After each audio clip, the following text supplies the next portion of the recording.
Gabriel, como que você tá, meu amigo? Tudo bom, né, gente? Beleza, e vocês? Tudo bem.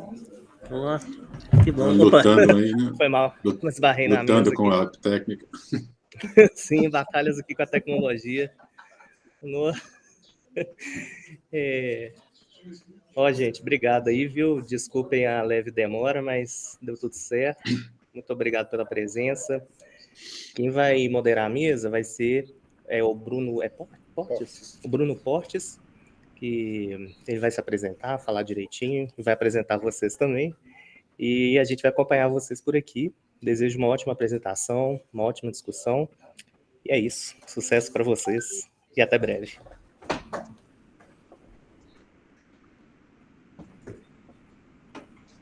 Ah, não, tá gravando, beleza. A gente fica aqui na mesa?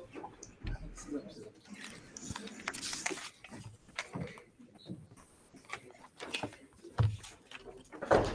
Bom dia a todas e todos. Bom, sou o Bruno, sou aluno lá da Faculdade de Letras, da UFMG.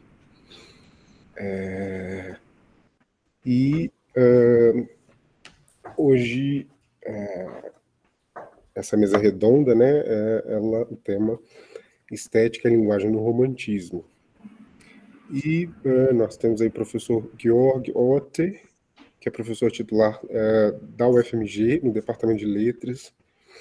Também é vice-diretor da Faculdade de Letras e um dos organizadores desse evento, né? Ele acabou de publicar Impressão e Expressão, Formas do Imediato em Walter Benjamin, pela editora UFMG. Também o professor Joãozinho Beckenkamp, que é professor da filosofia da UFMG e especialista em idealismo alemão e tradutor também. E a professora Caroline Meire de Faria, que é pesquisadora independente, e no seu mestrado pesquisou Empédocles, em Hölderlin, né? Então, passo a palavra aí para o professor Georg, e boa mesa. Obrigado, Bruno, prazer em revê-lo. Depois de um semestre de ser meu aluno de alemão, pronunciou bem os nomes em alemão. Bruno está me ouvindo, não? Está me ouvindo? Não? Bom, os outros estão me ouvindo? Agora saiu o som, professor. Ok, tudo bem. Primeiro dia é assim mesmo. Eu disse só que lembrei que você foi meu aluno e que você pronunciou bem os nomes em alemão. Inclusive do colega Beckenkamp. Ok. Bom dia a todos. Como o Bruno já disse, eu faço parte da organização do evento, então não posso nem agradecer o convite, mas agradeço assim mesmo. Fui convidado a participar da organização, sendo que os colegas realmente trabalharam muito mais nessa organização do que eu. Mas é isso.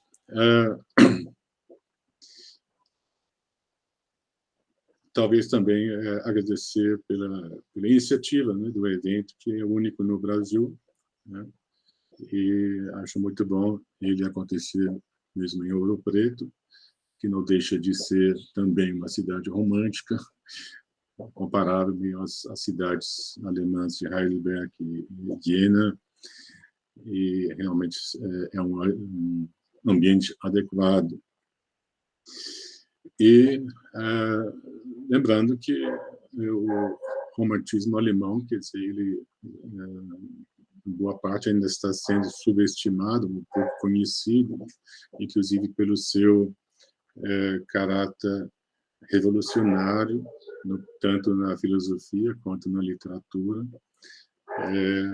Lembro apenas um artigo do Maurice Blanchot, que, num artigo, se não me engano, intitulado O Ateneu, que saiu há muitos anos atrás pelo suplemento Folha de Tim, da Folha de São Paulo, né, onde ele compara o primeiro romantismo alemão com a Revolução Francesa.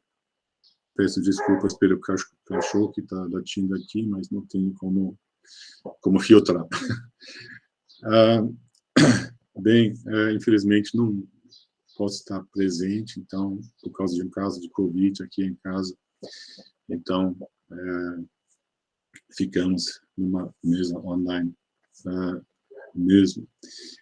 A minha apresentação ela é diretamente ligada a uma tradução que eu fiz, que é este livro aqui, não sei se dá para ler, de Hans Blumenberg, Die Lesbarkeit der Welt, ou então vai sair em breve, espero, início do ano que vem, a legibilidade do mundo, que por si só já é um título romântico, ainda vou tentar explicar por quê. Esse livro faz parte de uma preocupação do Blumenberg com a questão da metáfora. Então, no caso, a metáfora é o próprio livro, né, o mundo como livro, o próprio título, né, a legibilidade do mundo já aponta para isso também. Claro que a minha apresentação também está ligada ao meu trabalho de professor de literatura alemã e teoria da literatura. Portanto, para mim, o romantismo é mesmo uma época muito importante. No livro do Blumenberg, quer dizer, há 22 capítulos, salvo engano, onde ele analisa essa questão do livro, do mundo como livro, da legibilidade do mundo, em 22 capítulos bastante diferentes, começando pela Antiguidade, passando pela Idade Média e chegando até a questão da leitura na genética, né? No caso seria a leitura do código genético, lembrando que Blumenberg nasceu em 1920 e morreu em 1996, quer dizer, ele, claro, né, ainda pegou as pesquisas genéticas que têm a ver com um outro lado dele, que é a história das ciências, né? Ele é conhecido e ele mesmo se considerava, antes de mais nada, um filósofo ligado à teoria do conhecimento numa perspectiva histórica, né? As pesquisas sobre Galileu, por exemplo, são muito importantes, e muitas outras. Tenho consciência de que o Blumenberg é um ilustre desconhecido no Brasil, né, diferentemente de outros países. Dei uma rápida olhada nas estatísticas, né, dos 40 livros em alemão, lembrando que, né, eu disse que ele ele morreu em 1996, ou seja, há mais ou menos 40 livros publicados dele, e a metade, suponho, saiu como publicações póstumas, ou seja, a gente vê um pouco por aí a importância que ele continua tendo na Alemanha, né? Enquanto as traduções para o espanhol, francês ou inglês oscilam entre 15 e 20, ou seja, no Brasil nós temos mesmo um certo, diria, um déficit em termos de traduções. É uma coisa curiosa que há uma tradução do livro também póstumo intitulado A Teoria da Não Conceitualidade, que obviamente é ligada à questão da metáfora, né? E essa tradução foi feita por Luiz Costa Lima, né? Luiz Costa Lima é um dos promotores, por assim dizer, não só do Blumenberg, mas também de outros pensadores, como Odo Marquardt, bom, não vou enumerar todos. o que aponta também para o fato de Bloomberg realmente na Alemanha ter sido uma figura muito importante. Ele, pelo menos inicialmente, ele chefiava, por assim dizer, né, o grupo interdisciplinar Poética e Hermenêutica, né, junto com pessoas como René Koselleck, Hans-Robert Gauss e outros, né? Então, ele é mesmo uma figura bastante importante. No Brasil, talvez, um dos motivos por que ele não chegou a ser muito conhecido é a predominância na recepção da filosofia alemã da escola de Frankfurt, né? Benjamin, eu mesmo posso me considerar como especialista em Benjamin, mas agora, então, trabalho muito mais com Bloomberg. É complicado falar na importância de um autor, e, claro, cada país faz suas escolhas para dizer qual autor é importante, mas, ao meu ver, a importância do Bloomberg é perfeitamente comparável à do Paul Ricoeur, por exemplo, né, que é muito mais conhecido no Brasil. Eu falo do Paul Ricoeur porque, além do grau de importância, se é que isso existe, há certas proximidades com ele. Ambos vêm da fenomenologia, né? Paul Ricoeur traduziu o Husserl, aliás, como prisioneiro de guerra na Alemanha, né?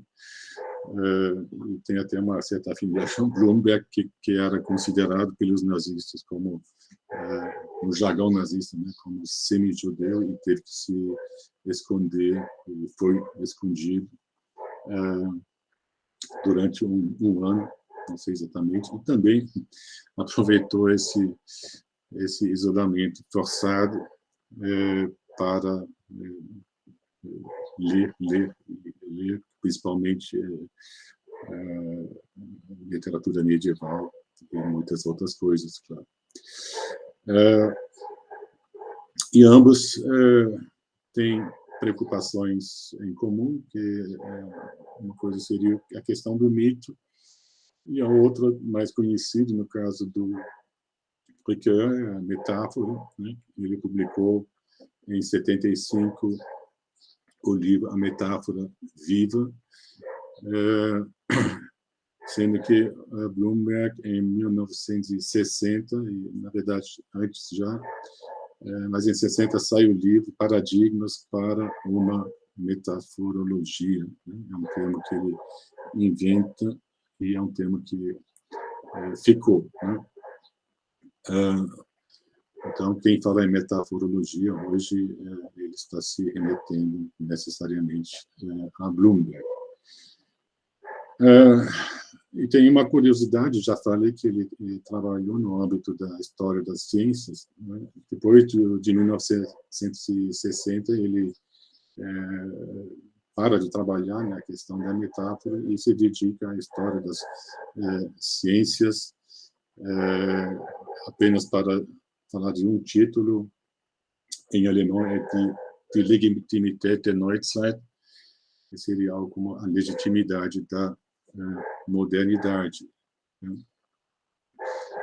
Por trás disso tem uma polêmica com Karl Löwith, que não posso aprofundar aqui, também não é nosso tema. Ainda eu tenho que mostrar que a questão da metáfora tem o que tem a ver com o romantismo. Então, depois de 2 décadas, quer dizer, por volta de 1980, saem 2 ou 3 livros importantes, entre eles o trabalho sobre o mito, né, em analogia à tradução para o espanhol, que é Trabalho sobre Mito, e o livro que traduzi, que é A Legibilidade do Mundo. Então, como eu já disse, esse livro ele trata da metáfora do mundo como livro, né? Não se trata apenas de mostrar da ideia de o mundo ser legível, né? Mas também a metáfora do livro, ela representa ao mesmo tempo a ideia, né, da totalidade, que já vai ser uma ponte também para o romantismo, né? Totalidade no sentido de um mundo caber no livro, ou então de o livro ser um espelho do mundo, né? Sabemos que a ideia do espelho é importante para o romantismo, né? O reflexo, né? O reflexo e a reflexão, por isso, quer dizer, a reflexão, ela tem esse background do espelho, do reflexo mesmo, dentro de uma mentalidade que eu chamaria de analógica, né? E a metáfora, entre outras coisas, né, ela não deixa de ser um espelho, no sentido de eu recorrer a algo da ordem da Anschauung, né, da intuição perceptível, para falar de outra coisa da ordem da intuição, né? Quer dizer, não recorre a um conceito, mas a uma imagem, né? Uma imagem que não tem nada a ver com o meu referente, né? Mas são dois. Essa imagem, ela espelha, por mais distorcida ela seja, né? E tem muitos espelhos que distorcem, ela reflete aquilo do que eu quero falar, né? Então, no caso, seria o livro como espelho do mundo. Talvez, né, ligar a metáfora com o romantismo seja um pouco forçado, lembrando que os românticos, em seus escritos teóricos, salvo engano, não dedicam, digamos assim, um texto à questão da metáfora, né, que curiosamente surgiu nos anos 70 na França, pelo menos, né? Depois o Bloomberg volta a levantar essa questão.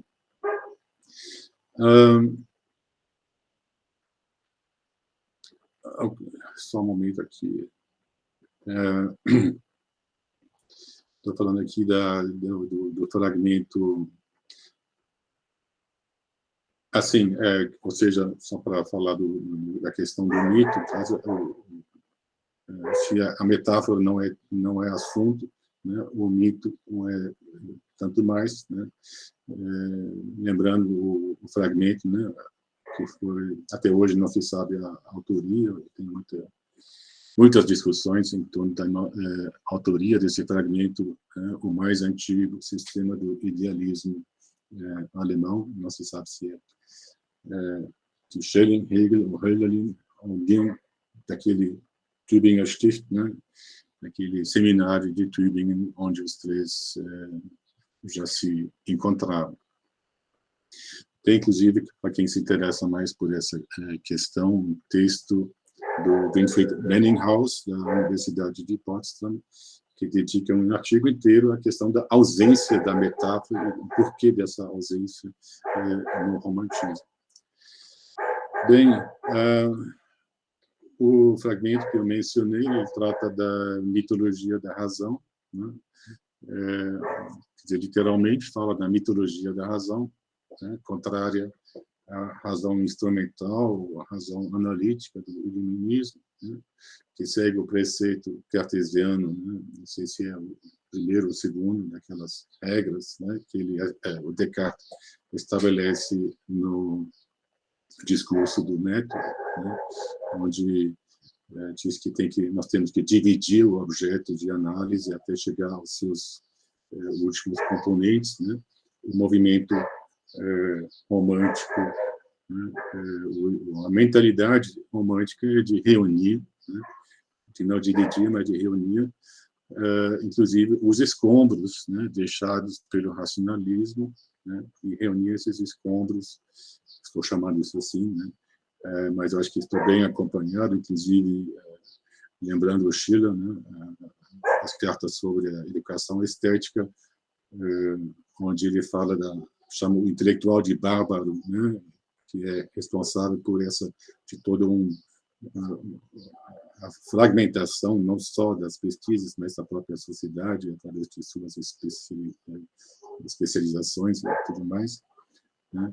Mas, então, sabemos todos que o afã do romantismo é mesmo reencontrar uma totalidade perdida, né? Alguém no público, na palestra do Márcio, falou de um olhar para trás, quer dizer, para o passado e para o futuro. Isso é realmente uma questão muito importante. Quer dizer, por um lado, se trata de uma totalidade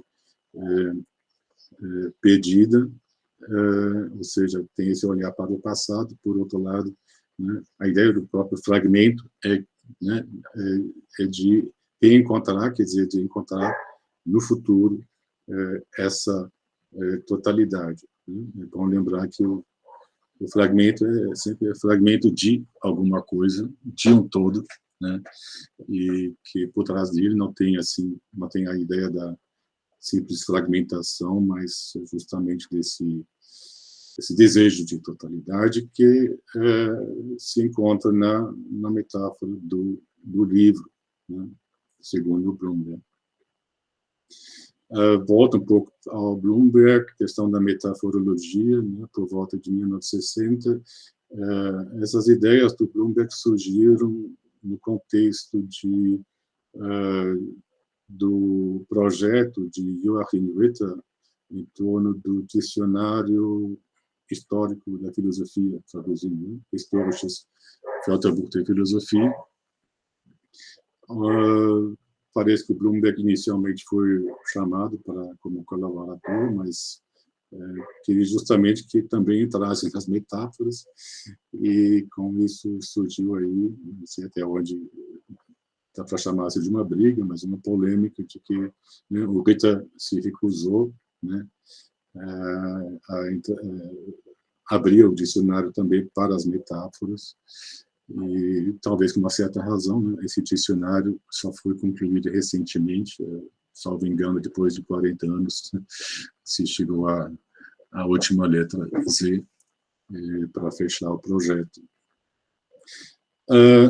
O que é interessante também, quer dizer, toda essa preocupação do Bloomberg em torno da metáfora, não se trata simplesmente da metáfora como figura de linguagem, mas especificamente dentro do contexto filosófico. Então, o uso da metáfora no discurso filosófico, né?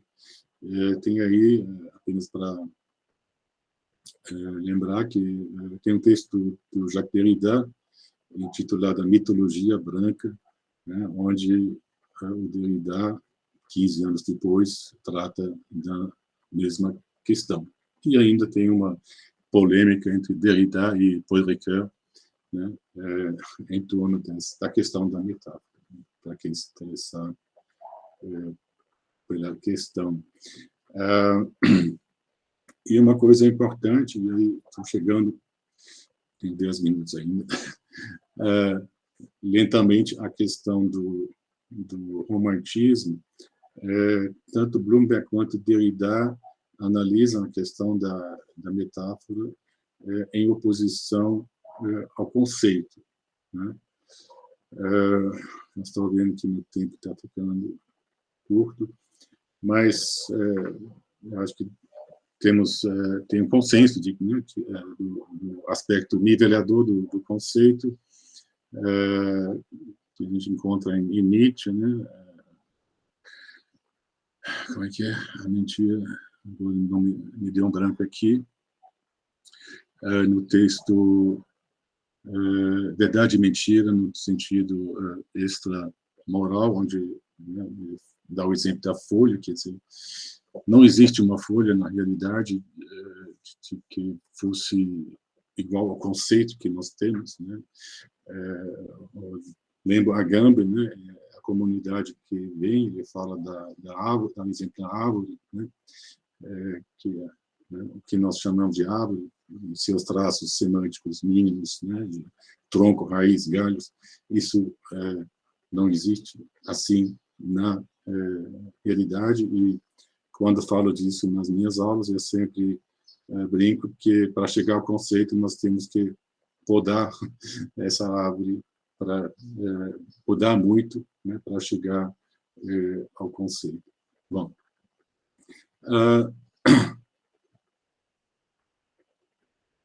então, a minha ideia, né, aqui é de relacionar essa oposição entre metáfora e conceito com a oposição iluminismo, racionalismo e romantismo, né? Inclusive, lembrei do prefixo muito querido pelos românticos do sim, né, da sim filosofia, e o outro sim, tem até uma sim revolução, né, que o Novalis defende. Esse sim, até depois eu percebi que usei outro sim, que é sintomático esse sim, justamente pelo espírito agregador, né, acolhedor do romantismo.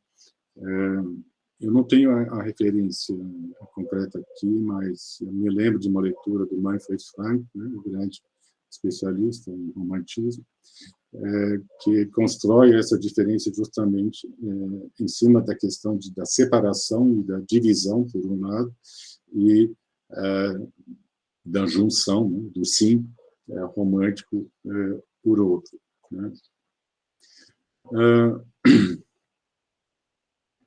Vou pular um pouco aqui. Então, um momento, né, que mostra bem esse espírito sintético, né, justamente o famoso fragmento 116, pelo menos para quem trabalha com literatura, né, esse fragmento é importantíssimo, né, onde bom, a gente não sabe a autoria, me parece que é o Schlegel, no caso, né, que ele fala da poesia universal, que reúne todos os gêneros, que reúne arte e ciência, e isso tudo livre e infinitamente, né? Aqui nós temos esse olhar para o futuro, né? E tem também, quer dizer, por um lado tem essa ligação com o romance, mas tem outro aspecto que o Márcio já mencionou, que é a Bíblia, né? É curioso essa insistência na Bíblia.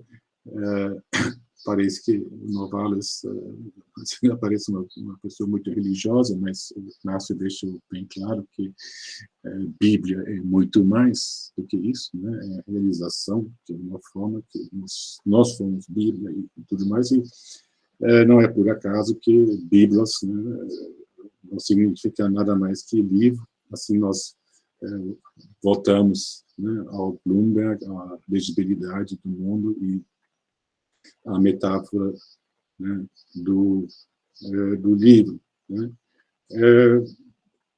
Eu pulei aqui a parte sobre a oposição entre conceito e metáfora, mas é justamente o momento, né?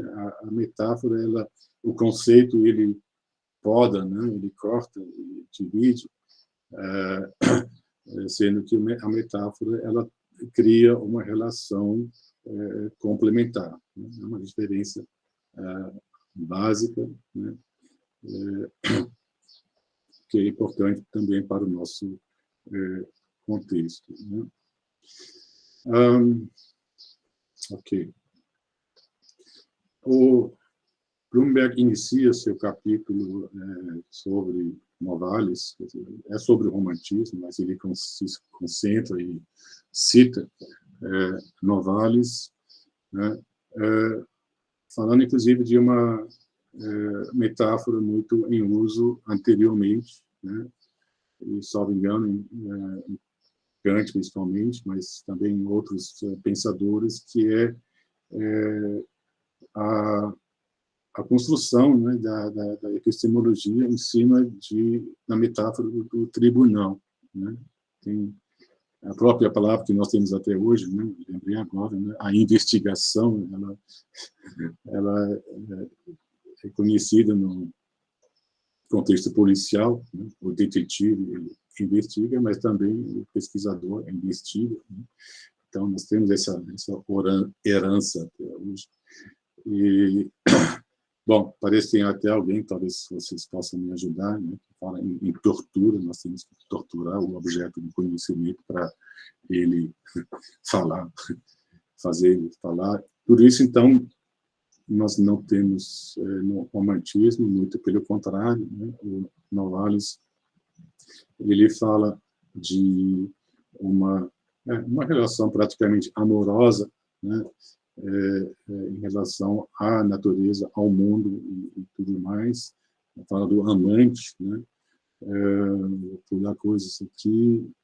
A natureza, na citação do Novalis, né? A natureza inspira, por assim dizer, o verdadeiro amante e o verdadeiro amante. Desculpe.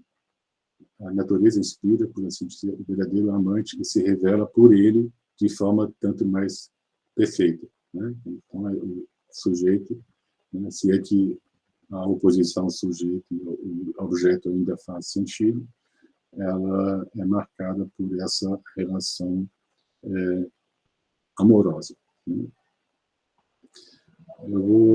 Meu tempo aqui está chegando ao fim, então eu vou apenas vou concluir através de talvez uma ou duas citações, né, fazendo mais uma vez a propaganda da minha tradução.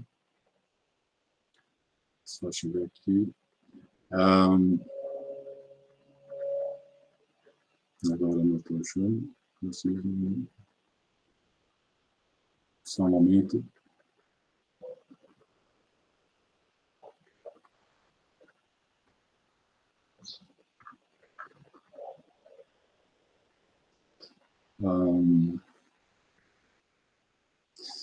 Bom, eu pedi uma delas.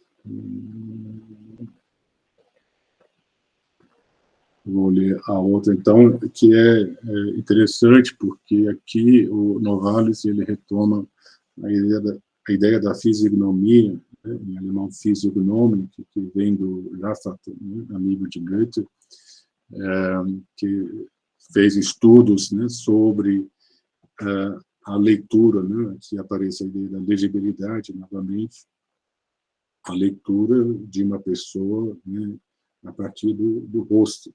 Né, que, claro, é uma coisa muito delicada, inclusive, quando a gente pensa que, algumas décadas depois, o Cesare Lombroso, né, o criminalista italiano, ele criou todo um esquema de fisionomias, né, que apontassem para o criminoso, quem é criminoso, quem não é. Mas, bom, vamos dar esse desconto aqui, em nome da legibilidade do mundo, né? Mas, então, de alguma forma, para Novalis, tudo vira rosto, né? No sentido de tudo se tornar legível, né? Então, eu cito aqui uma pergunta retórica de Novalis. A natureza inteira não expressa tão bem quanto o rosto, os gestos, o pulso e as cores, o estado de cada um dos seres superiores e maravilhosos que chamamos de homens? Outra pergunta retórica. O rochedo não se transforma num tu peculiar quando dirijo a palavra a ele? Ponto de interrogação. Então, Novalis, ele, né, realmente amplia a legibilidade do rosto para o mundo, né, o que não leva a uma nova híbris, né, conhecida pelo racionalismo, né, de o homem racional se achar, né, acima de tudo, né, através da razão, né, e admite que nem tudo se presta à leitura, né, e aqui mais uma pequena citação, né, porque aí comparando justamente essa leitura ao próprio livro, dizendo aquilo que o homem não entende, ele considera como erro de impressão no reino da natureza. Muito obrigado.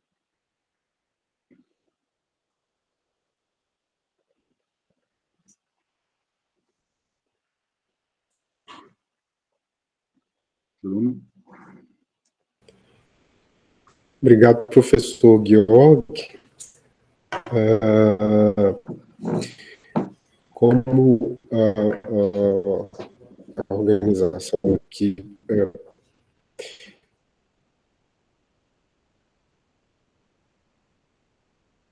pediu para ser bastante rigoroso com o tempo, Está falhando. eu sugiro de deixar as perguntas para o final, para aproveitar melhor a fala dos Sim. professores, né?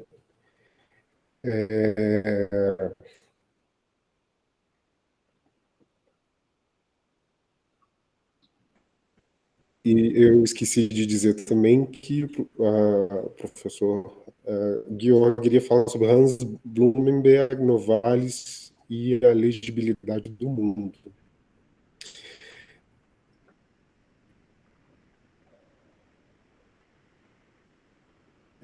Então, eu vou passar a palavra para o professor Joãozinho Bekenkamp.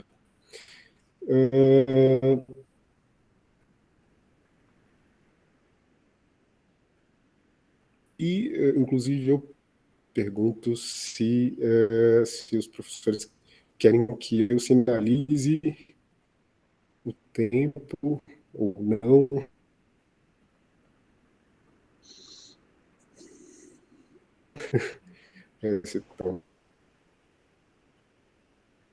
O áudio de vocês aí tá picotando. Parece que é um microfone que para que a gente não se estenda, né?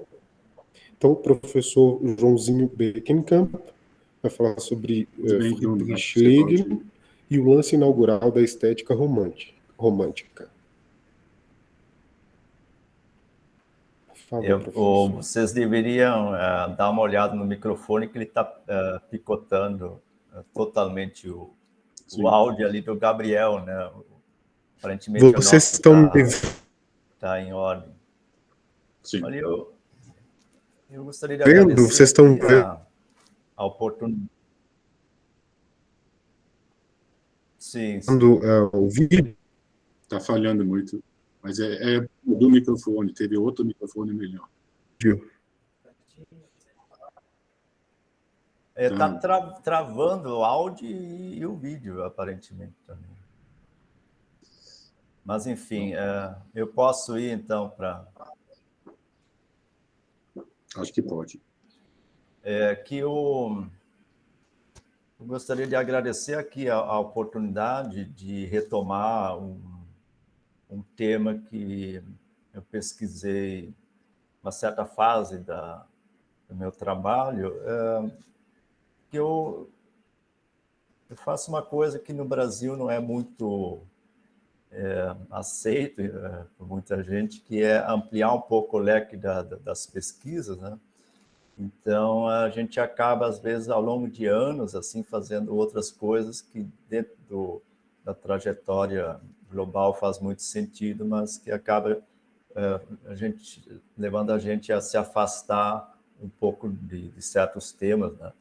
Mas, numa certa fase da minha pesquisa, né, que cobre, na verdade, seria a filosofia alemã clássica, né? História começa então com Kant e leva isso até a decadência da escola hegeliana, incluindo ali Marx na fase final. Então é um leque bem abrangente, né? Internacionalmente isso tem muitos pesquisadores fazendo esse mesmo trabalho para tirar um pouco isso da hiperespecialização em que nós estamos acostumados a trabalhar.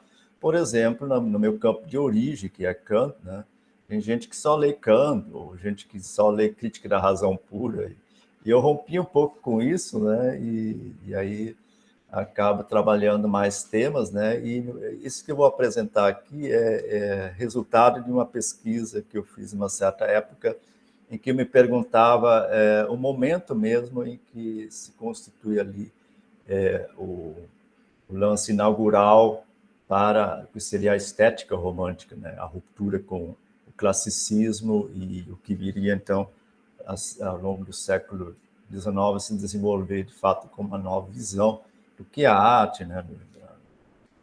Em seus diversos gêneros, né? Então, eu agradeço a oportunidade de poder apresentar esses resultados, que eles vão ficando na história, muitas vezes as pessoas não conhecem, mas eu creio ter esclarecido alguns pontos ali na época e que eu queria, então, aqui, para não ficar aqui me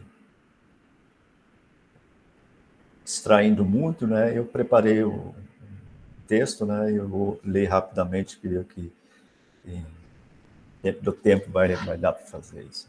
Eu gostaria de apresentar aqui como primeiro documento uma teoria do movimento romântico, ou seja, como lance inaugural da estética romântica, um texto escrito por Friedrich Schlegel em 1796, como prefácio sobre o estudo da poesia grega, um pequeno tratado que ele havia escrito no ano anterior.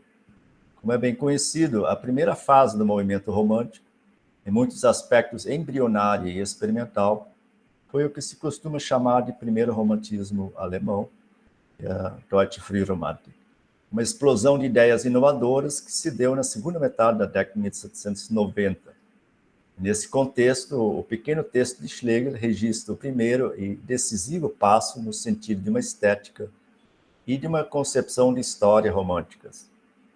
Tanto a data da redação quanto a destinação inicial do texto têm sido apresentadas de maneira confusa em diversas edições.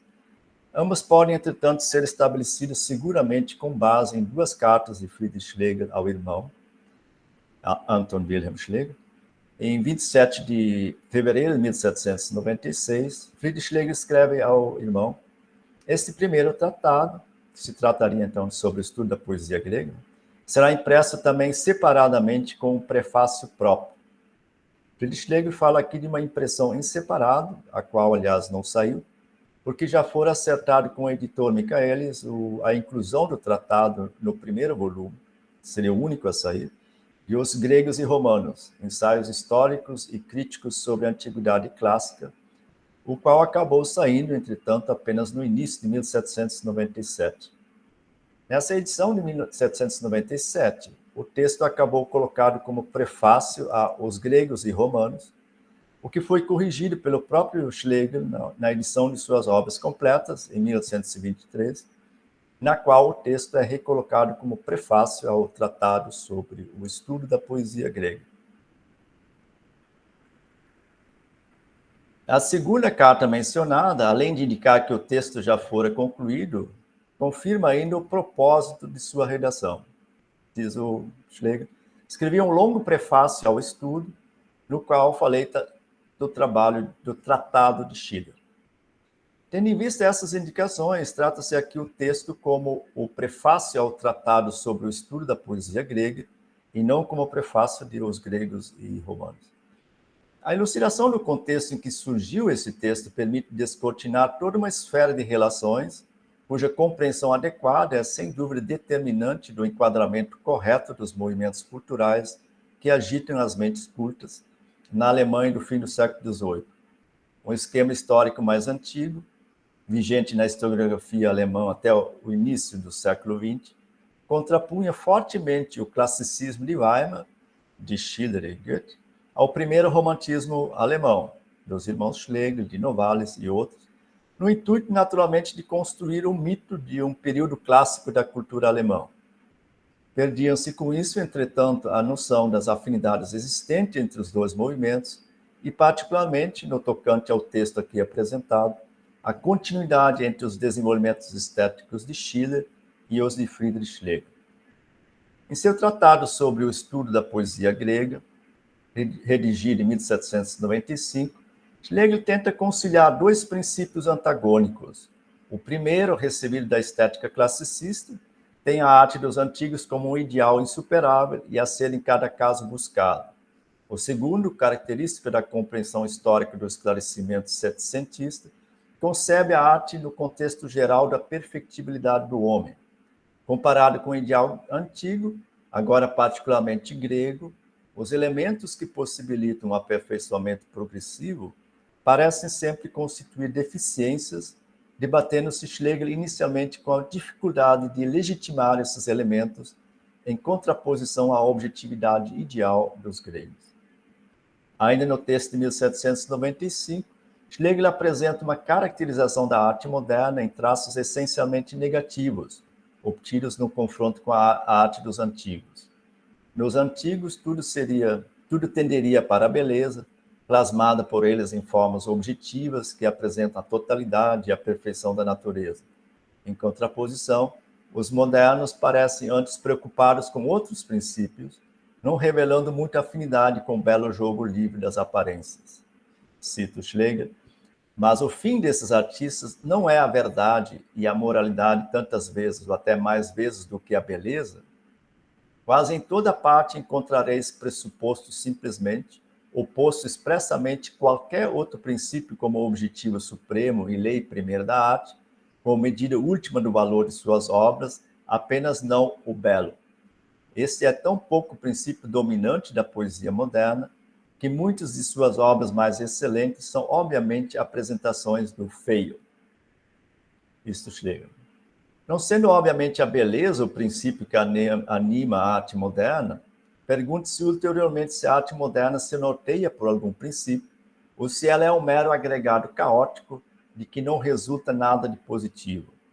A tendência para o característico, o individual e o interessante poderia resultar em uma multiplicidade infindável na apresentação dos objetos interessantes, se ela mesma não atendesse já a um princípio diretor. Esse princípio de unidade remonta aos primeiros passos da cultura europeia. Volto a citar Schlegel. Já nos primeiros tempos da cultura europeia, encontram-se traços da origem artificial da poesia moderna.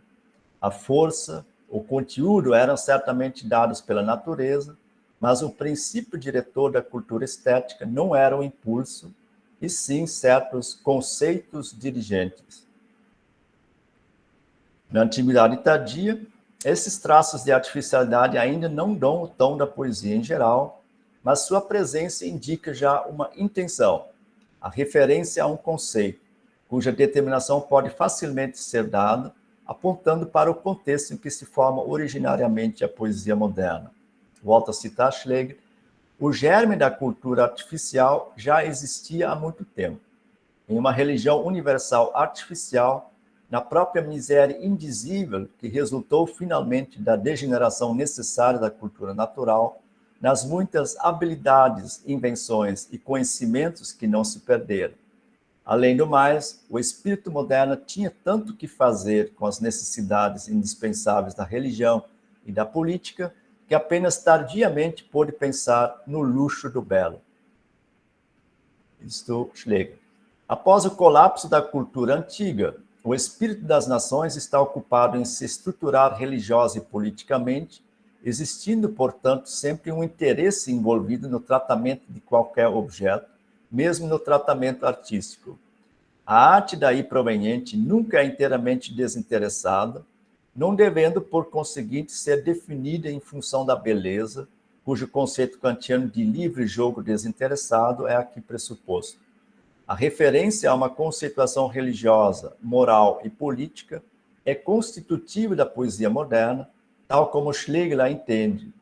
Resulta dessa referência diretamente o predomínio do intelecto, a reflexividade e a artificialidade da cultura estética moderna. No desenvolvimento da teoria, o que quer dizer também da crítica da arte, Schlegel vê em ação uma dupla tendência, que esporadicamente eclode em querelas sobre a primazia dos antigos ou dos modernos.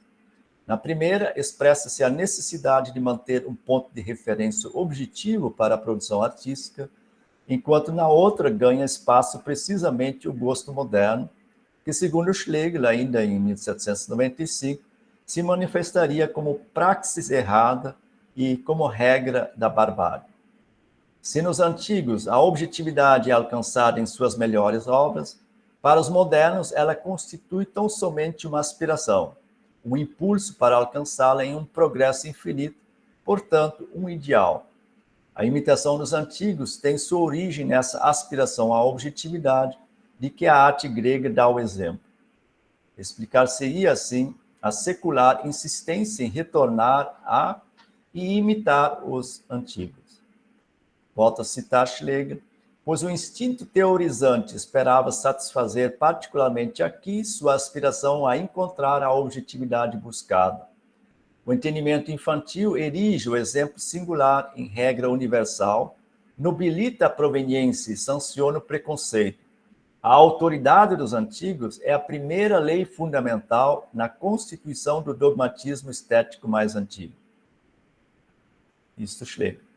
Mas não podendo contar com um gosto objetivo nas massas, o artista moderno acaba fundindo imitação dos antigos e busca de originalidade em um só movimento paradoxal, caracterizando-se sua produção como amaneiramento, o qual comporta tantas variantes quanto há artistas originais.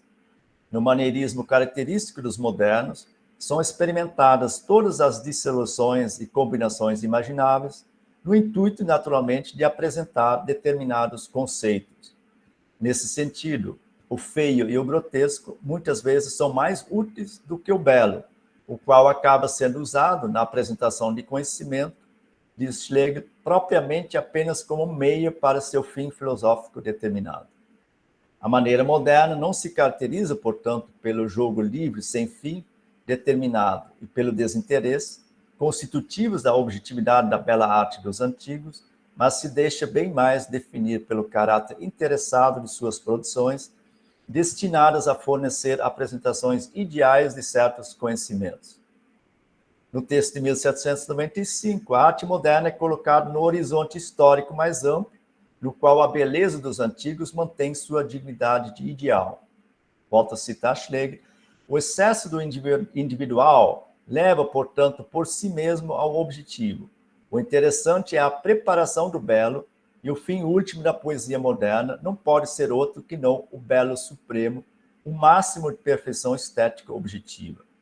O predomínio do interessante é apenas uma crise passageira do gosto, pois tem de finalmente aniquilar-se a si mesmo. Isso Schlegel. O melhor da arte refletida e interessante dos modernos encontrar-se-ia em uma relação de aproximação ao ideal de objetividade e beleza dos antigos, devendo-se estudar seus autores, suas obras e suas escolas na perspectiva de um progresso infinito, ao cabo do qual seria reconquistada a objetividade, agora mediada pela reflexão e pela idealidade características da modernidade. 2 anos depois, quando publica sobre o estudo da poesia grega, Schlegel acrescenta no prefácio uma série de considerações que preparam o terreno para uma apreciação positiva daqueles elementos característicos da poesia dos modernos e que até ali não tinham sido defendidos em sua natureza específica. A referência a Schiller, cujo texto sobre poetas sentimentais foi publicado em dezembro de 1795, é feito pelo próprio Schlegel. Diz ele, o Tratado de Schiller sobre os poetas sentimentais, além de ter ampliado minha compreensão do caráter da poesia interessante, forneceu-me uma nova luz ainda sobre os limites da esfera da poesia clássica. Se eu o tivesse lido antes desse escrito ter sido entregue para impressão, teria ficado bem menos imperfeito, particularmente a seção da origem e da artificialidade originária da poesia moderna. As considerações de Schiller sobre a disposição sentimental do ânimo dos modernos merecem, pois, ser tratadas como um momento decisivo na constituição de uma nova estética, que acabaria ultrapassando o classicismo de Schiller, resultando na estética romântica. Nesse contexto, é importante ressaltar que o sentimental, tal qual entendido por Schiller, não significa ainda necessariamente uma disposição poética, mas antes moral. Descrevendo o prazer sentimental que os modernos têm com o que é ingênuo e natural, simplesmente por exibir uma naturalidade que se perdeu, Schiller lembra que, cito, essa espécie de prazer com a natureza não é um prazer estético, mas um prazer moral, pois ela é mediado por uma ideia, e não criada imediatamente por observação. Ademais, ele não se norteia de maneira alguma pela beleza das formas, pois o que teria de tão agradável para nós uma flor inaparente, uma fonte, uma pedra musgosa, o gorjeio dos pássaros, o zumbido das abelhas, etc. O que poderia conceder-lhes uma pretensão a nosso apreço? Não são esses objetos, é uma ideia por eles apresentada que apreciamos neles. Apreciamos neles a vida que cria tranquilamente, o calmo atuar a partir de si mesmo, a existência de acordo com leis próprias, a necessidade interna, a eterna unidade consigo mesmo. Isso, Schiller. A disposição sentimental que se manifesta no prazer com o natural e ingênuo, com as coisas simples e elementares da natureza, expressa para Schiller uma ideia essencialmente moral, concebida nos moldes de Kant e, sobretudo, Fichte, como necessidade prática de voltar a ser, no fim de um progresso infinito, o que a natureza é desde logo. Diz Schiller, eles são o que nós fomos, eles são o que nós devemos voltar a ser. Nós fomos natureza como eles, e nossa cultura deve nos reconduzir à natureza pelo caminho da razão e da liberdade. Schiller se apropria aqui do esquema da filosofia kantiana da história, segundo o qual a humanidade começa no estado de natureza, com tudo que há nele de natural e ingênuo, mas também de cruel, cai no estado artificial do desenvolvimento de suas faculdades, pela concorrência egoísta de todos com todos, e deve finalmente alcançar o estado moral da paz perpétua e da progressiva moralização dos homens. Esse esquema histórico permite apresentar a disposição sentimental em uma perspectiva positiva como um momento necessário do progresso para o ideal. Volto a citar Schiller, nós somos livres e eles são necessários. Nós mudamos, eles permanecem os mesmos. Mas somente quando ambos os momentos se unem, quando a vontade segue livremente a lei da necessidade e a razão impõe sua regra em toda mudança da fantasia, resulta o divino ou o ideal. O descolamento da natureza é inicialmente necessário para que, no fim do processo, a humanidade retorne à natureza e a siga por livre e espontânea vontade, e já não por necessidade, como se dá na disposição ingênua. Esse esquema histórico de estado de natureza, natureza perdida e natureza reconquistada é aplicado em seguida à poesia, permitindo a Schiller diferenciar duas formas de poesia, correspondentes, grosso modo, à poesia dos antigos e à dos modernos, e apresentá-las em sua natureza específica, sem cair no vício tradicional de definir uma a partir da outra. Diz Schiller, os poetas são por toda parte, já segundo seu conceito, os preservadores da natureza, onde já não podem sê-lo inteiramente, tendo já experimentado em si a influência destrutiva de formas arbitrárias e artificiais, ou tendo ao menos lutado com ela, lá eles se apresentarão como as testemunhas ou como os vingadores da natureza. Eles ou serão natureza ou buscarão a natureza perdida. Daí surgem duas formas de poesia bem diferentes. Todos os poetas pertencerão ou à poesia ingênua ou à poesia sentimental. Isso, Schiller. A poesia ingênua caracteriza-se pela imitação do real, predominando em uma época de harmonia e unidade com a natureza, enquanto a poesia sentimental surge em épocas de ruptura da e com a natureza, nas quais a harmonia com a natureza permanece tão somente como uma ideia, caracterizando-se o poeta pela elevação da realidade ao ideal, ou, que dá no mesmo, diz Schiller, a apresentação do ideal. Tendo registrado a diferença essencial dessas duas formas de poesia, com a qual pode realizar tanto uma diferenciação histórica quanto uma diferenciação de estilos e autores, Schiller não se limita, no entanto, a contrapor ambas as formas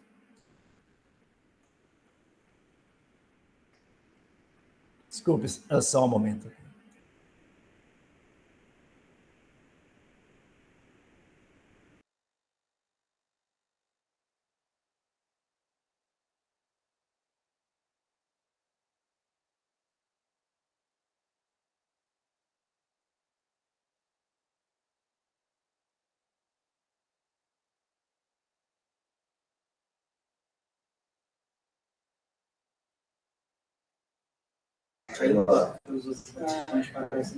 Professor Joãozinho, acho que o microfone...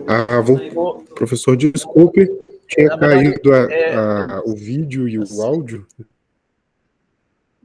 Não, eu desativei aqui porque acabei tossindo, peguei uma água para não termos aqui um desagradável tossir no meio da... Eu vou retomar agora a conversa. Então, tendo registrado a diferença essencial dessas duas formas de poesia, com a qual pode realizar tanto uma diferenciação histórica quanto uma diferenciação de estilos e autores, Schiller não se limita, no entanto, a contrapor ambas as formas, concebendo-as antes como partes constitutivas de um conceito superior, pelo qual sua doutrina se insere exatamente naquele humanismo do fim do século XVIII, em que o esclarecimento culminava na ideia da humanidade ou de um gênero humano cujas perfeições seriam realizadas progressivamente no curso da história. Esse conceito superior da poesia consiste, diz Schiller, em dar à humanidade sua expressão mais completa possível. A poesia ingênua faz isso em relação a objetos particulares, limitando-se à imitação da realidade, em cada caso dada singularmente. A relação do poeta ingênuo com seu objeto é, portanto, sempre imediata, o que o limita de saída à expressão de um momento particular, apreendido em sua imediatidade. Mas o homem não é só essa relação imediata com o objeto. O homem é também entendimento e razão, que se desenvolvem propriamente só com a reflexão sobre o objeto, no distanciamento em relação à sua apreensão imediata. Precisamente aqui encontra espaço o poeta sentimental, o qual, diz Schiller, reflete sobre a impressão que os objetos causam nele, fundamentando-se tão somente nessa reflexão a comoção em que ele é posto e nos põe.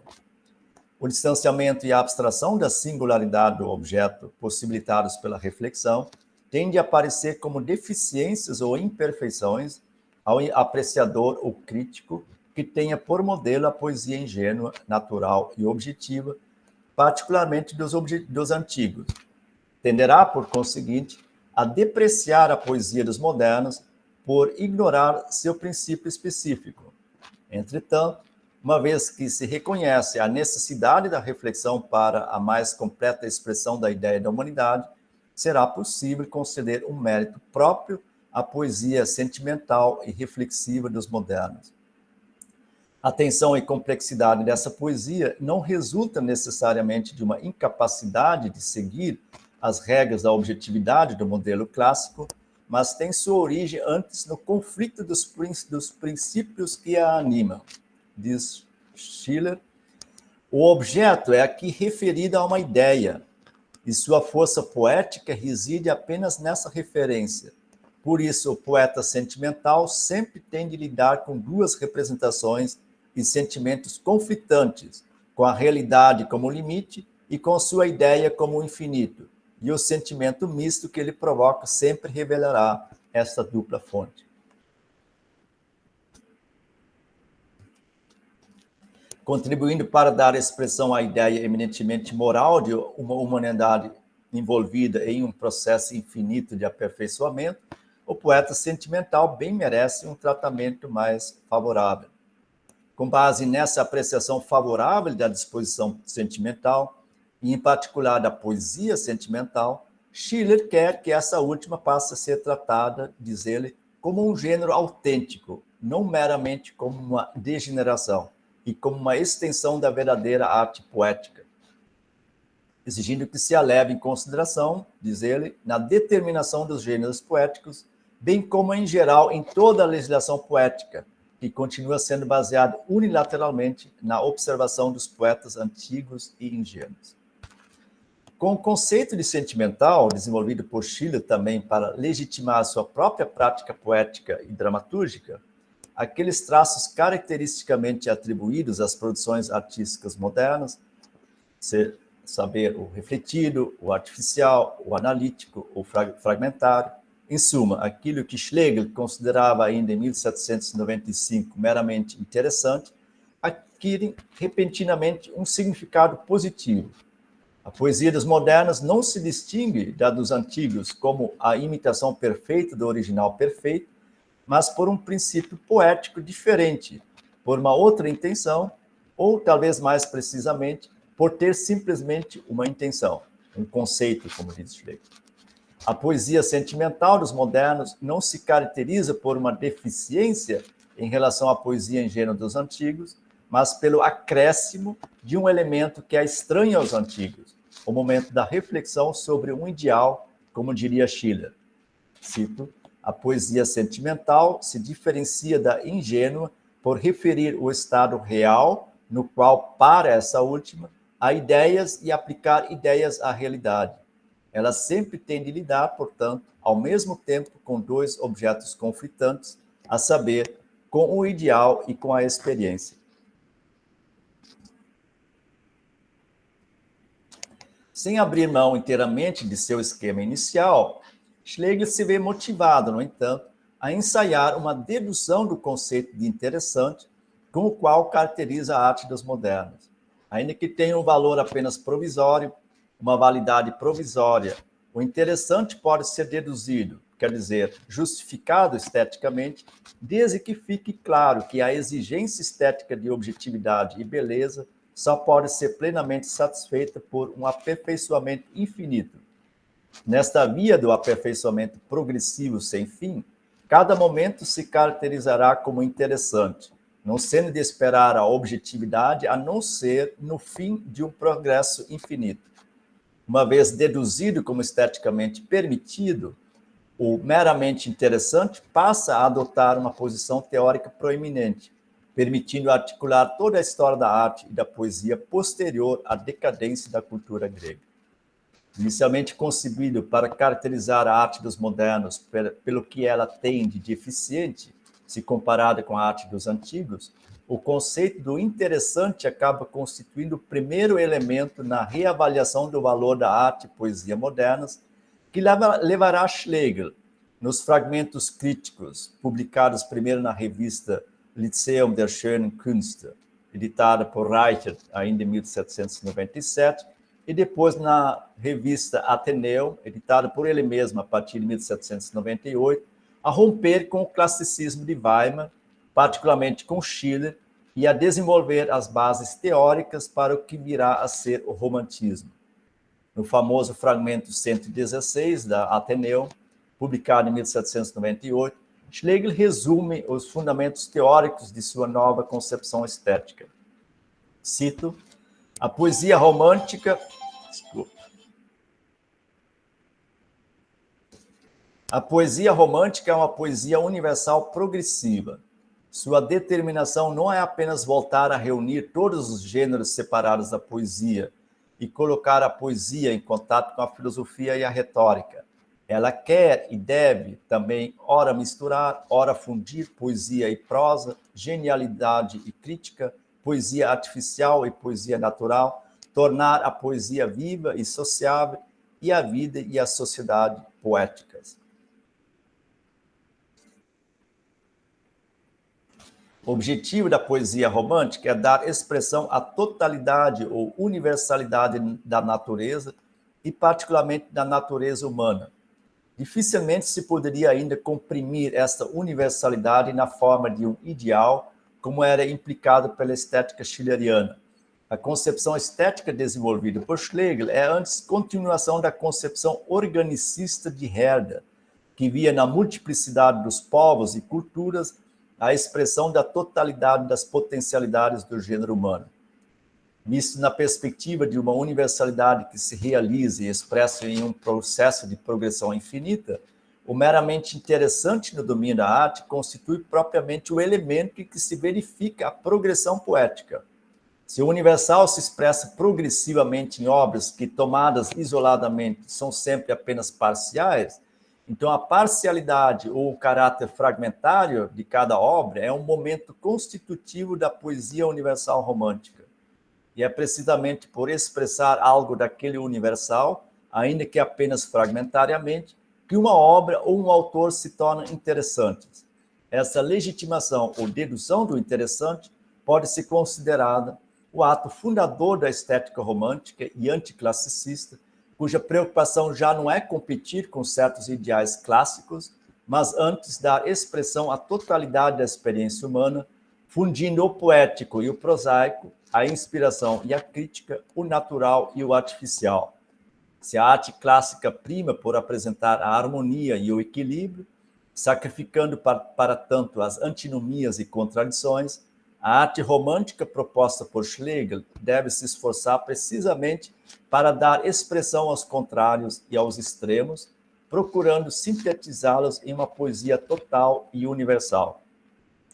A universalidade almejada pela poesia romântica inclui os mais diversos aspectos da experiência individual e coletiva dos homens, constituindo o fundamento para a incorporação ao tratamento estético tanto de vivências subjetivas, desprezadas ou reprimidas pelo modelo clássico, quanto de expressões artísticas até ali consideradas sem importância, seja a arte e a linguagem do próprio povo, seja a cultura de povos longínquos e inseridos em outras tradições, o que leva naturalmente a ampliar o horizonte da história da arte e da literatura.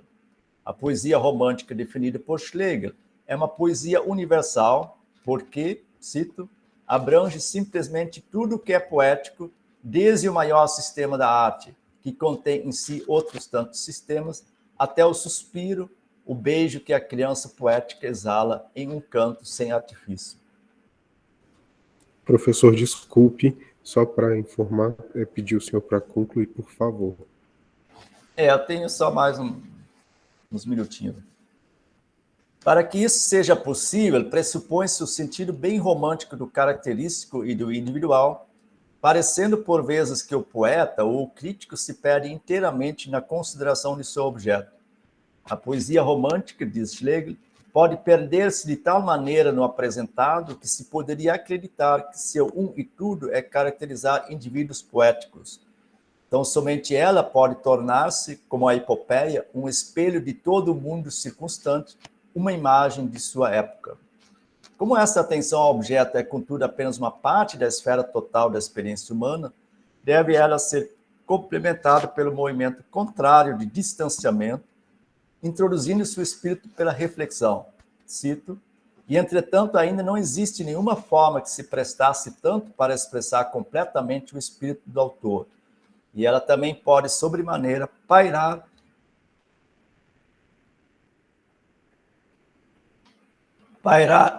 com as asas da reflexão poética entre o apresentado e o apresentador, livre de todo interesse real e ideal, potenciar sempre de novo essa reflexão e multiplicá-la como em uma série infinita de espelhos.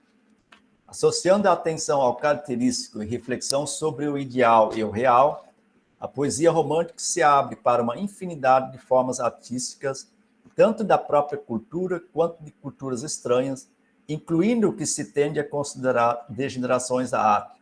Cito Schlegel, do ponto de vista romântico, também as formas bastardas da poesia, mesmo as excêntricas e monstruosas, têm seu valor como materiais e exercícios prévios da universalidade, desde que haja nelas algo, desde que sejam simplesmente originais. Vê-se, pois, a fecundidade daquele conceito interessante, cuja legitimidade estética Schlegel procurou estabelecer. Tá bom. Bom dia, pessoal, tudo bem? Então, eu vou tomar a liberdade aqui para também ler um texto, vou tentar fazer isso o mais breve possível, para comentar algumas outras coisas, então, vamos lá, né? O título dessa apresentação são as cartas, né, de Hölderlin, entender um pouco como que funcionam essas ideias através desse epistolário desse autor, né, que acabou sendo o meu poeta filósofo escolhido de pesquisa, então, vou acabar falando um pouco sobre isso também, né, mas essa minha preocupação com as cartas está um pouco para além do Hölderlin, né, é uma questão que atravessa um pouco os meus estudos de filosofia, por entender que esse pensamento propriamente filosófico, né, se eu posso dizer assim, ele se faz através do contato com os seus pares, né, isso é muito observado, pelo menos os estudos que eu fiz do do romantismo alemão, né, as cartas entre autores, no caso, Hölderlin, Schelling, Hegel, né, especialmente, e outros autores, né, como o professor acabou falando um pouco do Schlegel, eu não conhecia algumas questões, mas depois eu vou falar um pouco sobre isso. Então, em primeiro lugar, eu quero agradecer a oportunidade, né, de estar entre professores e colegas, por quem eu tenho grande admiração e respeito, inclusive utilizo nas minhas pesquisas, né, quando iniciei esses estudos sobre o romantismo alemão, que eu considero, né, por sua multiplicidade e complexidade, um empreendimento de vida. Essa complexidade, ela torna especialmente interessante o campo de estudos desse contexto, que é o dessa passagem do século XVII e XVIII, e que traz como um de seus elementos-chave essa relação íntima entre filosofia e literatura.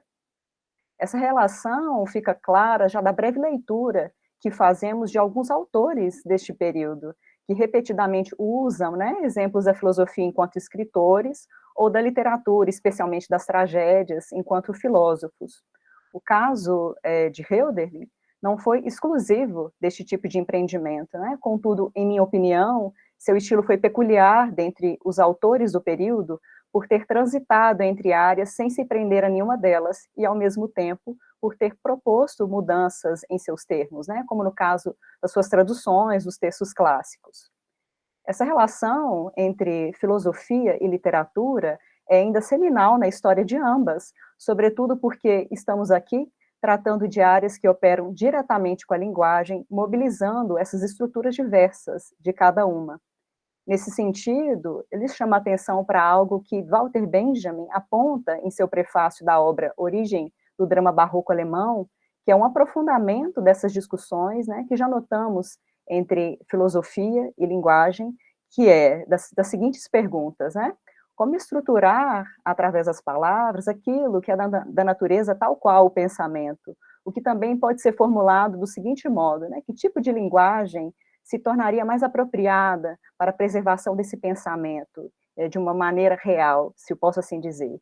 Ou talvez de um modo mais direto, qual a linguagem mais adequada para o fazer filosófico? Com essas perguntas, nós adentramos também na discussão sobre o status, né, já antigo, ontológico da verdade ao seu acesso, e do papel que os gêneros literários ocupam nessa dinâmica. Deste modo, podemos alocar a literatura tanto um espaço radical, de repositório da filosofia, de instrumentalização da reflexão, ou, por outro lado, entrelaçá-la à atividade filosófica, momento em que nos é meio dificultoso traçar certos limites rígidos entre o fazer de cada uma. Quando estamos diante dos escritos de Hölderlin, especialmente de sua poesia, enfrentamos impasses dessa natureza. Mas prossigamos, né? Benjamin nos provoca ao refletir sobre nossa escolha dos gêneros linguísticos e o modo como estes influem diretamente na conservação da estrutura e mesmo da própria gênese do pensamento. Há, a princípio, uma discussão proposta por ele em relação à fala e à escrita, na qual a primeira, pela própria condição da oralidade, impõe ao pensamento um só traço de fluxo de ideias, que se complementam pelos gestos corporais e por sentenças, mesmo que reticentes.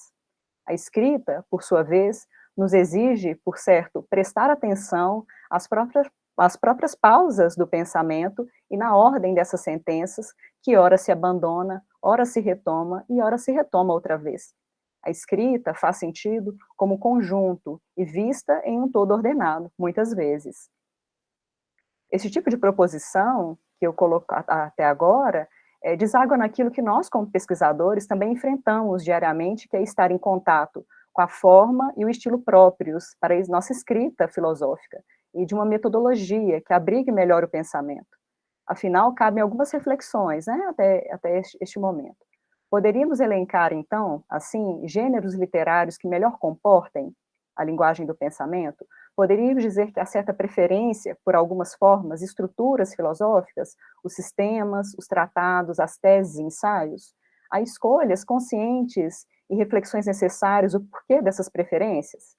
Coloco essas breves provocações que mereceriam maiores aprofundamentos de minha parte, né, e que apontam para valores heurísticos, retóricos, de uma proposta de teoria da escrita filosófica.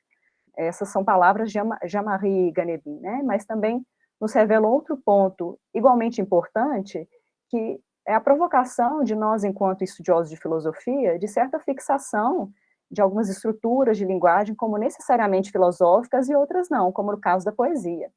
Haveria certa recusa ao privilegiar certos textos, para além de sua importância, em detrimento de outros, quando nos debruçamos a um filósofo?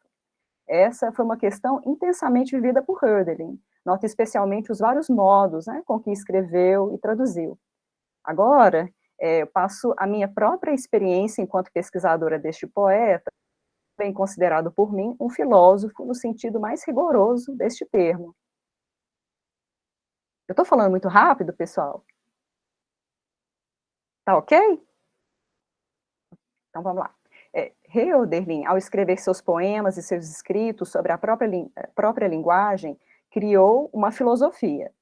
Essa não foi expressa através de uma sistemática, né, como observado em muitos de seus contemporâneos. Sua filosofia se faz de forma reticente, como é próprio do pensamento falado, nessa senda de Benjamin, por meio de textos curtos, mesmo inacabados, tragédias, poemas, elegias, hinos, especialmente quando observamos suas cartas. Todos esses elementos conversam entre si. Nelas, o poeta tece reflexões e atravessa fluxos de pensamento que retoma continuamente em seus estudos. Hölderlin, portanto, adentra limites tênues entre criação, tradução e filosofia. Isso pode ser notado, por exemplo, quando observamos cada uma de suas cartas e seus períodos. Por meio de suas cartas, por exemplo, é possível notar, tomando as palavras do professor Fernando Silva, que Hölderlin, já na primeira metade de 1790, demonstra ocupar-se intensivamente de Kant, por exemplo, que este período de abril do período de 1794 reitera estar cada vez mais a separar-se da arte e embrenhar-se na região do abstrato. Em outro contexto, em 10 de outubro de 1794, em carta a Neufeld, diz tratar-se essa transição de algo natural na vida de um homem, e a designa como algo do seguinte modo: quase não sobrou uma linha dos meus antigos papéis. A grande transição da juventude para o ser do homem, do afeto para a razão, do reino da fantasia para o reino da verdade e da liberdade, sempre me pareceu meritória da morosidade de um tal processo. Seu contemporâneo Schelling, com quem teceu inúmeras cartas, esboça, nesse mesmo contexto, sua atual situação, dizendo que desde há quase um ano os meus trabalhos teológicos são agora secundários. Até aqui, a única coisa que me interessava eram investigações históricas sobre o Antigo e Novo Testamento, recuperando a fala do professor sobre a Bíblia, e o espírito dos primeiros séculos cristãos é aquilo que estou mais a fazer, mas desde algum tempo também isso foi interrompido. Eu vivo e movo-me atualmente na filosofia. E por fim, tome-se o exemplo do próprio Hegel, que em 1795 reconhecia estar ainda ausente dos palcos da atividade literária, dedicando-se ainda à teologia, mostrando uma passagem paulatina ao edifício conceitual da filosofia. O próprio pesquisador Fernando Silva aponta este período como um dos mais centrais da filosofia alemã, e mostram a importância dessas cartas para compreender esses pontos de reflexão de um filósofo e nos esclarecer as fontes de seu pensamento. Embora hajam alguns estudos sobre essas cartas, né, desses autores, tal assunto ainda não foi extensivamente explorado no caso de Hölderlin. Pode ser estranho que, neste momento, eu mencione o uso das cartas, incluindo no rol de formas que também comportam o edifício deste filósofo, né? Contudo, a carta de um autor, especialmente de um filósofo, surge como parte de sua constelação de pensamento, e não apenas como um relato biográfico de sua vida. Nela podemos ter pistas de viradas de pensamento, de pontos que podem nos esclarecer sobre o conjunto mesmo de uma obra. Essa importância dos estudos da carta é um pouco recente na história da filosofia e da literatura mesma, né? Porque o próprio João César, por exemplo, João César de Castro, ele nos diz, né, que ao evocar esse direito de cidadania das cartas, elas se fizeram no entremeio da teoria da literatura e da história da literatura, sendo muitas vezes questionada, de fato, o que seria isso, né? Onde comportá-la? Isso advém da própria característica das cartas, né, que é se encontrar nesse domínio do plural, do contingente, do diverso, muitas vezes difícil de se organizar. Além disso, essa retomada dos estudos das cartas é complexa, porque nós precisamos nos lembrar que as cartas não são necessariamente uma fotografia do tempo e um relato necessariamente real daquele autor, especialmente quando nós estamos falando de escritores ou filósofos, né, que são mestres nessa arte da linguagem e de suas adaptações. Então, muitas vezes pode se tratar de uma ficção de si. Isso não retira a importância dessas cartas para a compreensão de certo pensamento. No caso de Hölderlin, a questão das cartas se torna uma necessidade própria dessa compreensão de seu modo de filosofar, que também é muito diverso.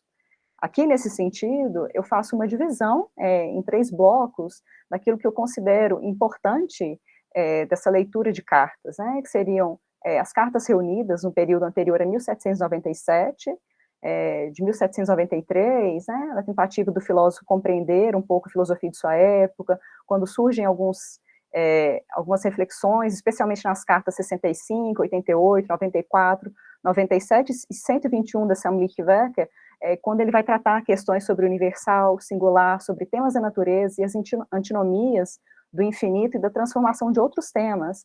Nós não podemos tirar de vista que Hölderlin é um autor que trabalha com nível de polaridades semânticas e de outras naturezas que são importantes para o seu estudo. Inclusive, o professor falou um pouco sobre metáfora, Hölderlin retoma essas palavras em alguns de seus textos, o que é uma questão muito interessante, pelo menos que eu percebi, né, nos meus estudos.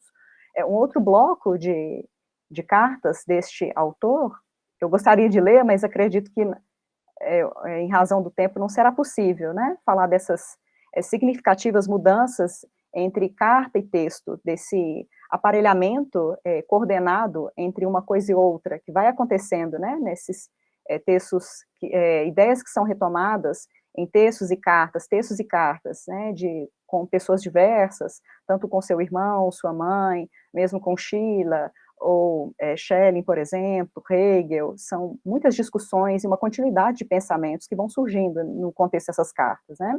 Eu vou pular um pouco essas citações, para eu conseguir falar, né. Eu faço aqui um salto, então, nesses textos e cartas do período de 1797 e 1800, que foram especificamente as cartas e os textos que eu mais trabalhei na minha pesquisa, né, ao investigar alguns temas que para mim eram muito complexos, por exemplo, algumas palavras sobre finito e infinito, esse repetido resgate de termos que vão aparecendo nas cartas e nos textos, especialmente sobre tragédia, questões de polaridades, questões sobre Aristóteles e Kant, por exemplo, que são, a meu ver, centrais para o seu pensamento, especialmente Aristóteles. Uma terceira divisão de blocos dessas cartas vai contemplar um período de 1797 a 1798, especificamente em Frankfurt, no qual o autor discute uma série de questões poéticas, escolhas estéticas, que vão permear, posteriormente, essas experimentações que este autor faz, né? Então, não caberia neste espaço, né, tocar na importância desse estudo das cartas hölderlinianas, que foram, né, no meu caso particular, fundamentais para compreender temas e termos super complexos, como no caso, metáfora intelectual é um deles, né, e acompanhar o desenvolvimento dessas questões na própria obra do autor, que ainda continuam questões abertas. Nesse sentido, eu quero retomar aqui as palavras do João César, quando diz que a correspondência de um autor, ela pode dirimir dúvidas sobre determinadas opções estéticas ou esclarecer certos procedimentos de desenvolvimentos, né, ao longo de um amplo percurso. Isso sem mencionar a surpreendente possibilidade de uma intertextualidade própria do domínio da epistolografia, mas não apenas isso, né? Penso que, em tom já de finalização dessa apresentação, que a ampliação do estudo da correspondência de um filósofo como Hölderlin constitui parte de seu empreendimento filosófico, né, e de seu pensamento, que considero deva ser melhor contemplada por nós, né, integrada ao nosso trabalho quando possível for, a fim de esclarecer algum termo. Haveriam ainda inúmeros outros pontos, né, que eu gostaria de conversar com vocês, mas eu deixo esse espaço aberto para que a gente possa falar sobre essas questões e sobre esses termos, e eu agradeço pela escuta de vocês até este momento. Muito obrigada.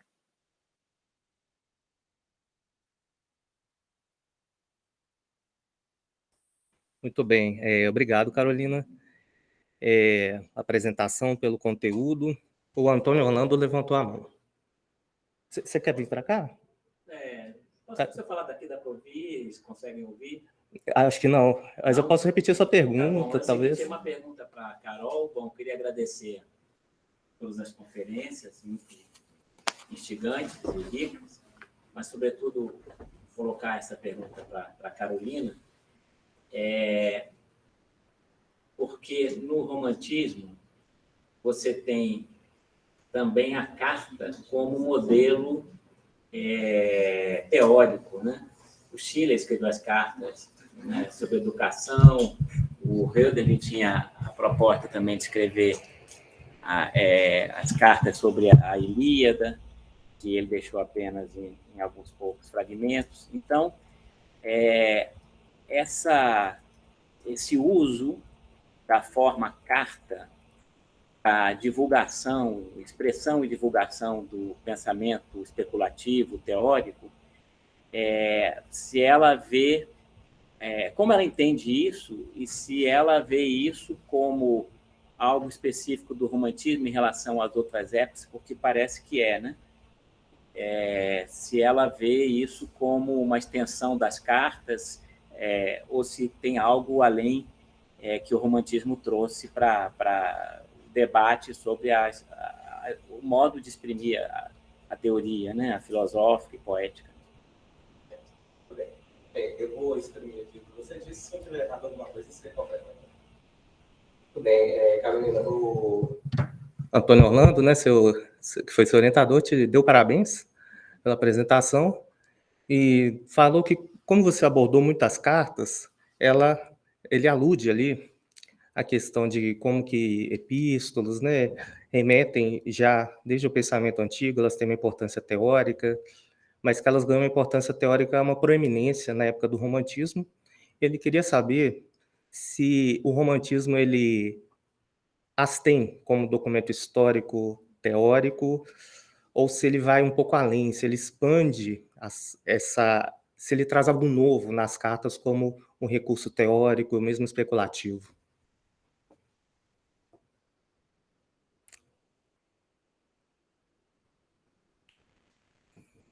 Tá conseguindo me ouvir? Primeiro eu quero agradecer a pergunta do Antônio. Eu fico muito lisonjeada com as perguntas do Antônio, são muito interessantes também. Eu vou falar um pouco assim, sobre a minha percepção, né, ao trabalhar com essas pesquisas do romantismo alemão, que eu percebo, eu me dediquei mais às cartas, obviamente, né, do Hölderlin, eu percebo no caso específico dele, vamos dizer assim, uma liberdade, uma transição entre esses gêneros textuais, uma liberdade em propor essas ideias, né? E quando entrei em contato com as cartas, por exemplo, do Hegel e do Schelling, o que eu pude compreender é que uma parte do seu edifício conceitual, ela estava nos seus escritos, mais do que nas cartas. As cartas contêm essas questões, mas, se eu posso dizer, não tanto quanto o Hölderlin. O que o Hölderlin faz, por exemplo, né, ele escreve continuamente sobre suas ideias, em textos, para pessoas diversas, propõe ideias, né, não exclusivamente com filósofos, vamos dizer assim, né, mas com sua mãe, com seu irmão, ele discute essas teorias. O que eu percebo dentro dessas cartas que já li, do Schiller, que esse lugar da carta é central neste período, né? Você pode entender uma construção coletiva de vários pensamentos que se alimentam mutuamente, e que, na minha perspectiva, é uma questão super interessante, né? Tanto porque o romantismo é extremamente multifacetado e complexo, mas porque eu considero um espaço de grande experimentação de muitas coisas, né? A arte, os limites da arte, da própria ciência, mesmo da filosofia. Essa ebulição de ideias, ela se faz, pelo meu modo de observar, muito detidamente nessas cartas, né? Que são, vamos dizer, um espaço mais livre de criação, ao lado do ensaio, por exemplo, né, e outras figuras de redação. É o que eu tenho, assim, a pensar sobre esse contexto, né, o lugar da carta é extremamente importante, e ao estudar a história da literatura, por exemplo, existe uma dificuldade, e mesmo eu percebo ser uma questão também da filosofia, de entender a carta não apenas como um documento histórico, mas entendê-la como um espaço de criação constante, de oxigenação de muitas ideias, né? Quando eu fui entrar em contato com essas questões de história das cartas, desse processo lento da sua entrada na história da literatura, eu percebi que esse também é um processo da filosofia de entendê-la assim também, né?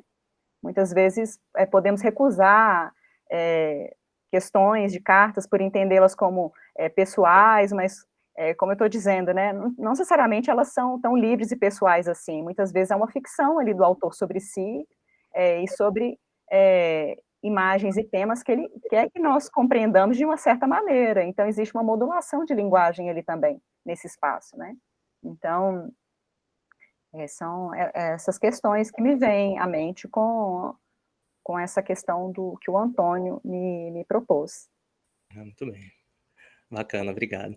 Muito interessante também que na carta tem questões climáticas, geográficas, etc., que interferem, né? Então você tem uma influência do tempo físico mesmo, né? No transporte, na chegada, muitas vezes a carta pode se perder no caminho, e você tem um tempo para pensar antes de escrever, né? Uma hora mais propícia, né?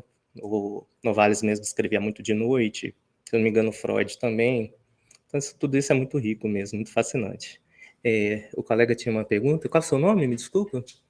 Vou. Eu faço pergunta aí na frente. Se você quiser.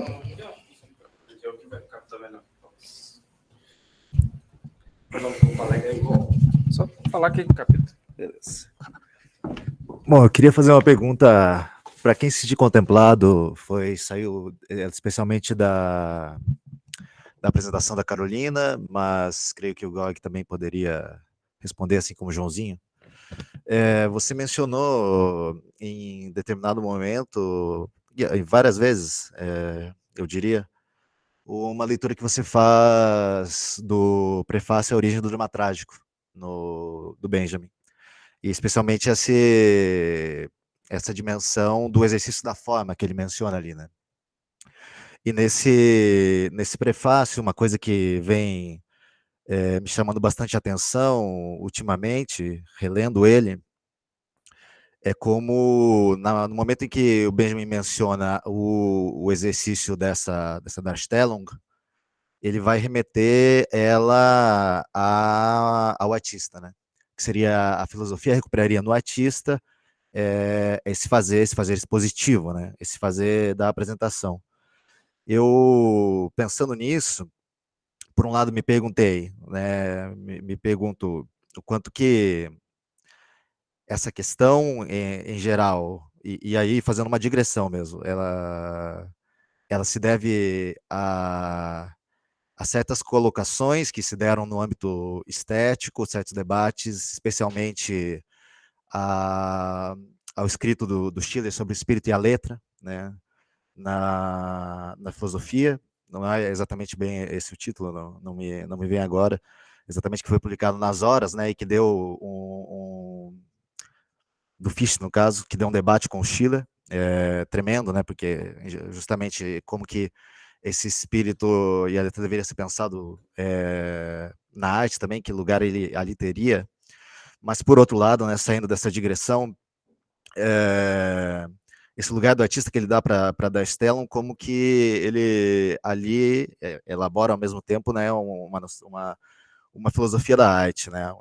É assim a proposta, pelo menos, que aparece no prefácio, uma doutrina das ideias para a arte. E assim sendo, comecei a me perguntar o quanto que essa ideia da reformulação da forma né, da exposição filosófica, ela não teria na estética uma espécie de campo por excelência de emergência dessa questão, porque talvez, né, nós tenhamos ali uma interação com o sensível mais acentuada, o quanto que essa interação com o sensível talvez não botaria em ebulição a reflexão sobre a forma da filosofia se expor. Enfim, não sei se ficou claro, foram vários pontos que foram se entrecruzando aqui, mas quem se sentir contemplado, caso possa responder, caso queira, deseje. Obrigadão pela atenção.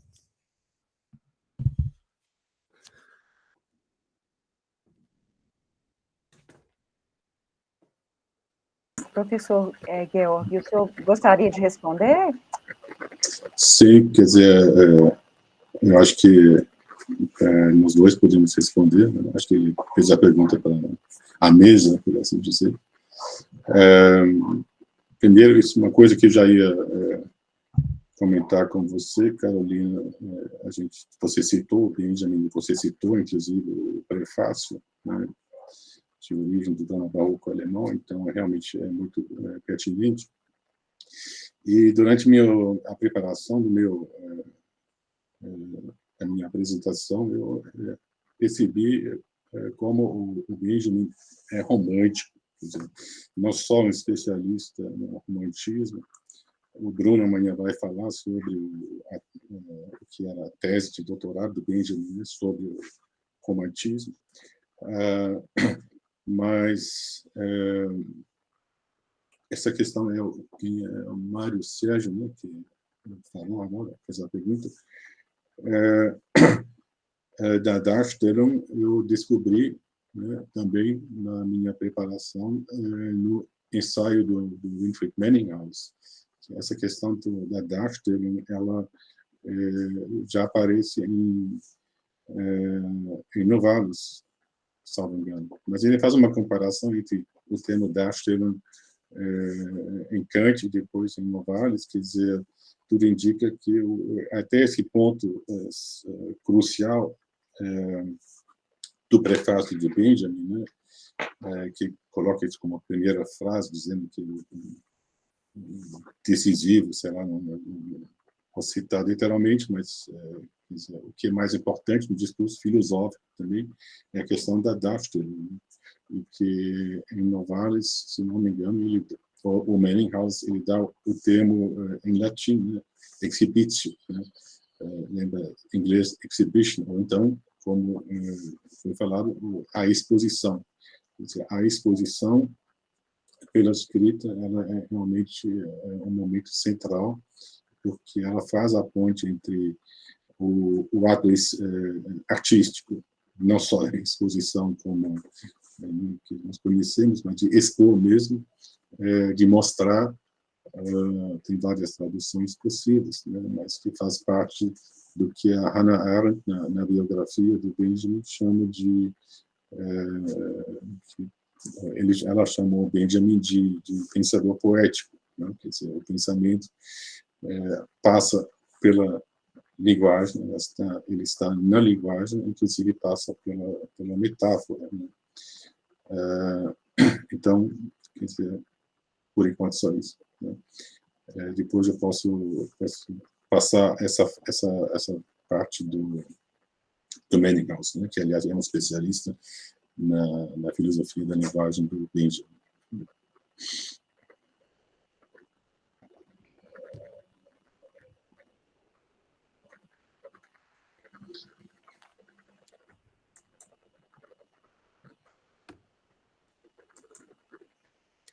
Certinho, pessoal. Bom, agora chegou o nosso horário do almoço. Eu agradeço novamente aos apresentadores e apresentadora, agradeço aos presentes, tanto localmente quanto à distância, né, em vários lugares aí da nação. E eu agradeço também ao moderador Bruno Portes pela presença. Eu intervi diante das circunstâncias aí, mas sua apresentação foi impecável e muito obrigado.